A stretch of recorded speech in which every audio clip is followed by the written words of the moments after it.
Assalamualaikum warahmatullahi wabarakatuh. Saya Gading Anuzat Widianto. Di sini saya akan menjelaskan kepada kalian atau kita belajar bareng tentang penerapan Secure Shell atau SSH pada routing dan switching.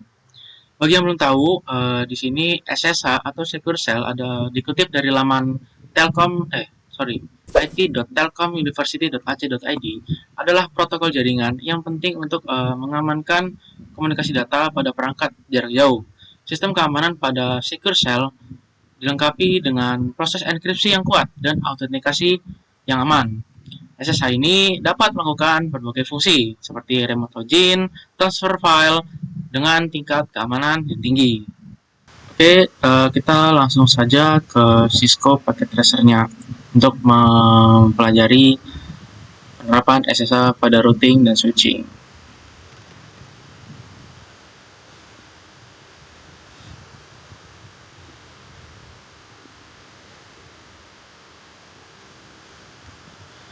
Oke, di sini kita pertama meletakkan sebuah router, sebuah switch, dua buah PC, PC A dan PC B.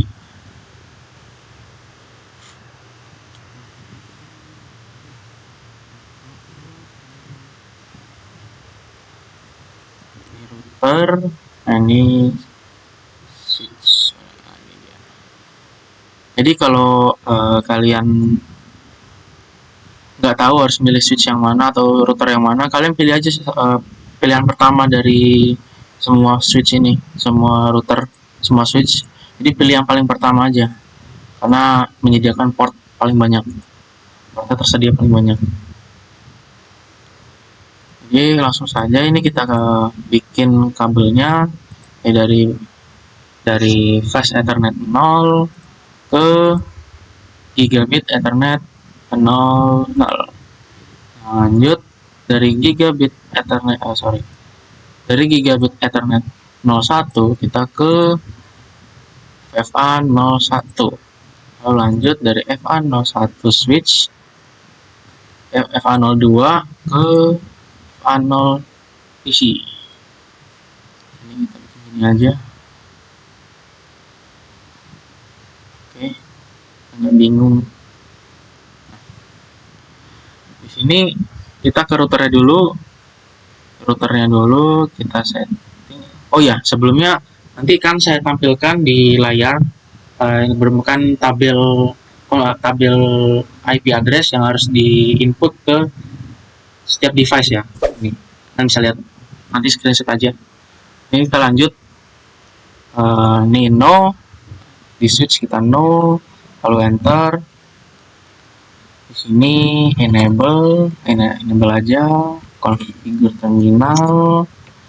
Di sini kita ya kan karena host name yang masih router, kita ganti jadi host name R1. Jadi nama host name R1.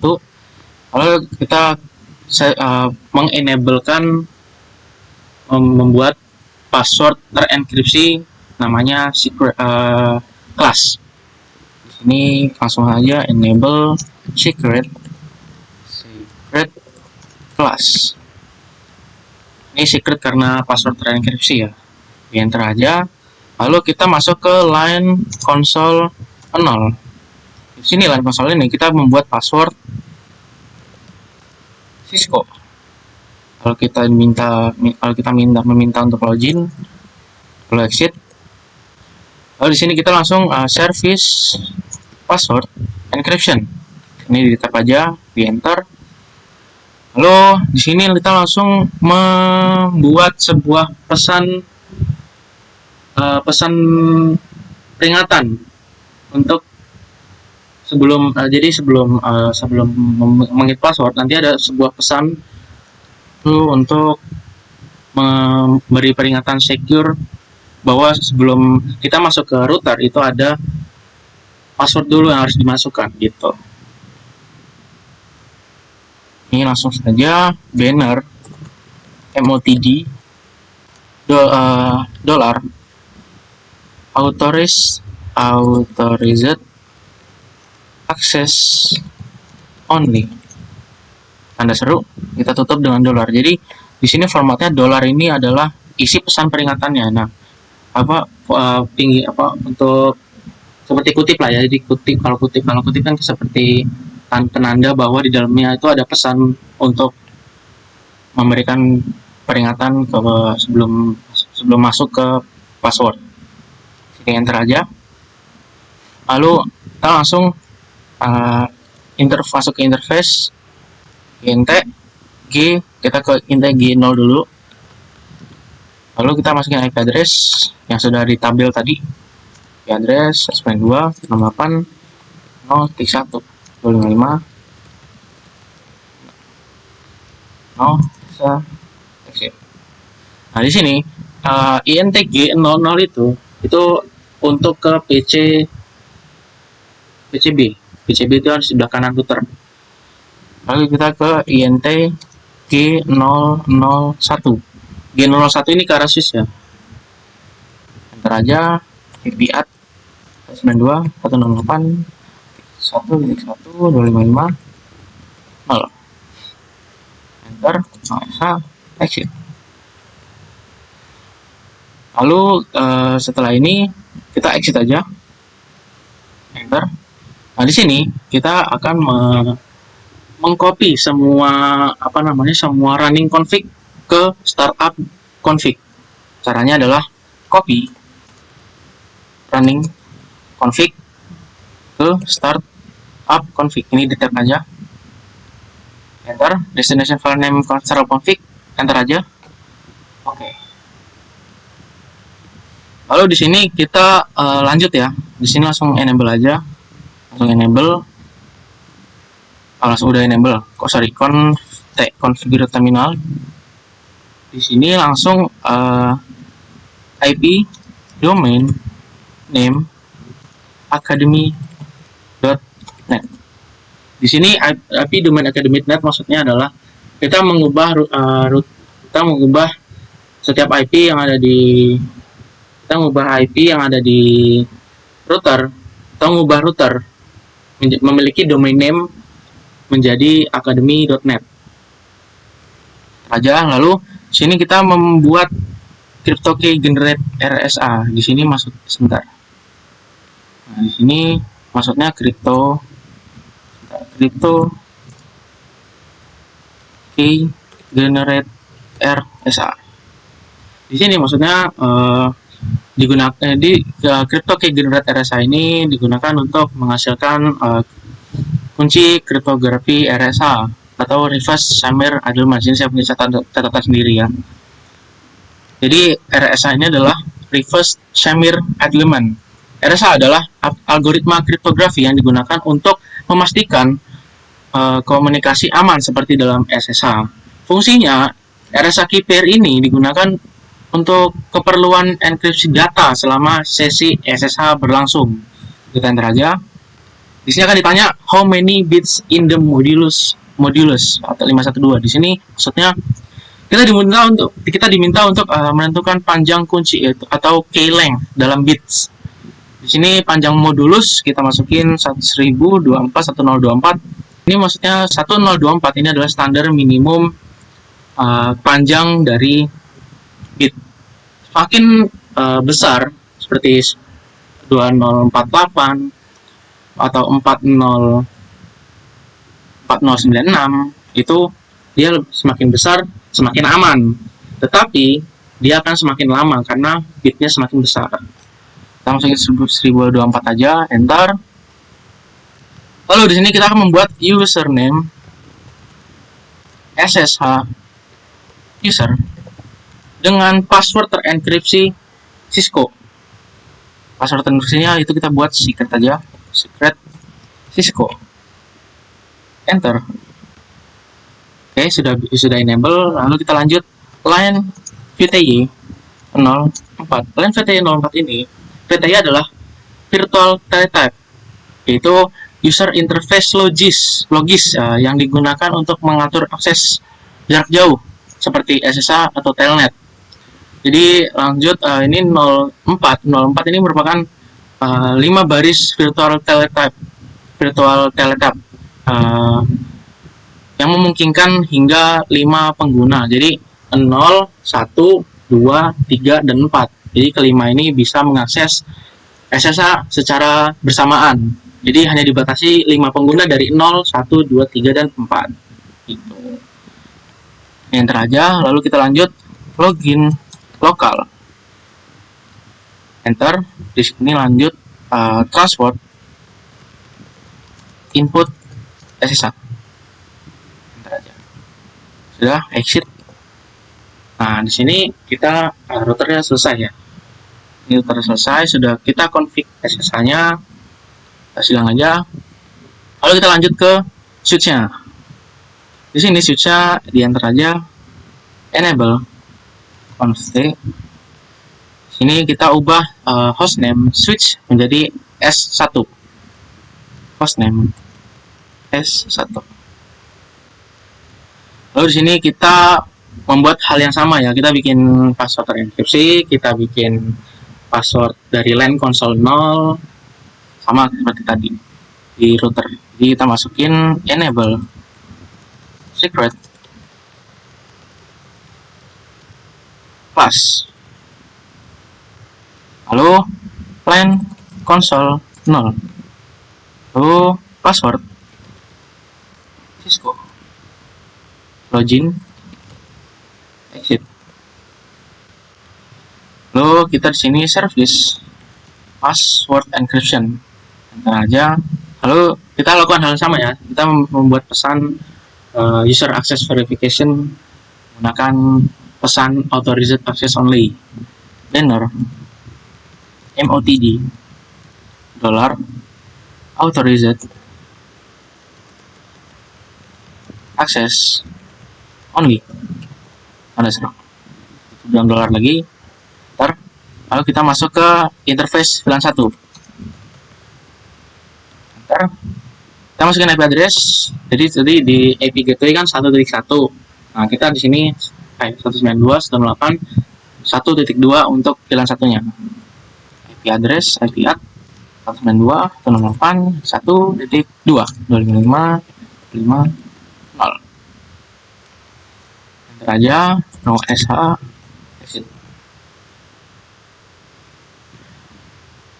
Oke, sudah. Authorized only, sudah. Kita silang aja. Lalu di sini kita coba ke PC, ini PCB. Ini PCA, sorry. Ini PCA. Nah, PCA kita ke IP config 192.168.1.3 karena VLAN sudah dipakai 2. Jadi tambah 1. Nah, ini default gateway 1 hilang. Sini juga sama, desktop. Ini PCB di kanan itu PCB, kita masukin 192.168.0.3. Ini default gateway-nya 1. Oke, langsung kita coba command prompt. Kita di A aja. Ini PCA nih. Langsung ke PCA aja, command prompt, ping gateway dulu 192.168.1.1. Oke, sudah diterima. Kita coba SSH-nya. SSH min L itu login dengan user, dimasukin username-nya SSH user 192.168.1.1. Enter. Nah, di sini kita masukin password LAN console 0 yaitu Cisco. Authorized access only. Ada pesannya. Dan kita enable aja. Nah, di sini saya sedikit menjelaskan. Di sini ada perbedaan. Ada perbedaan antara tadi password LAN console 0 dengan password enkripsi secret class. Jadi password LAN console 0 digunakan untuk menginput password sebelum kita masuk ke user exec mode. Jadi ketika ini kan ada panah, jadi ada panah ke kanan ya, pada panah ke kanan itu dia sebagai user exec mode. Jadi user exec mode ini memiliki komen yang sangat terbatas karena kita berada di luar konfigurasi. Nah, ketika kita enable atau N, nah kita diminta untuk memasukkan password terenkripsi yaitu class. Nah, bedanya adalah Ketika kita di user exec mode itu ada panah ke kanan. Ketika kita masuk ke kita ada di privilege exec mode itu simbolnya adalah tagar.